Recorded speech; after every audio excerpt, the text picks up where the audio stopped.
நீங்கள் எல்லா பக்கம் போட்டால் நல்லா நம்ம டெவலப் ஆயிடுவோன்னு நினச்சி வாட்ஸ்அப்பு அங்கே இங்கெல்லாம் போடாதீங்க. போட்டால் யூடியூப் நம்மளை பின்னால் தள்ளிடும்.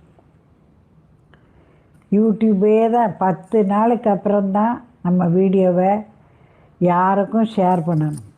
நீங்கள் எல்லா பக்கம் போட்டால் நல்லா நம்ம டெவலப் ஆயிடுவோன்னு நினச்சி வாட்ஸ்அப்பு அங்கே இங்கெல்லாம் போடாதீங்க. போட்டால் யூடியூப் நம்மளை பின்னால் தள்ளிடும். யூடியூபே தான் 10 நாளுக்கு அப்புறம்தான் நம்ம வீடியோவை யாருக்கும் ஷேர் பண்ணணும். நீங்கள் எல்லா பக்கம் போட்டால் நல்லா நம்ம டெவலப் ஆயிடுவோன்னு நினச்சி வாட்ஸ்அப்பு அங்கே இங்கெல்லாம் போடாதீங்க. போட்டால் யூடியூப் நம்மளை பின்னால் தள்ளிடும். யூடியூபே தான் 10 நாளுக்கு அப்புறம்தான் நம்ம வீடியோவை யாருக்கும் ஷேர் பண்ணணும்.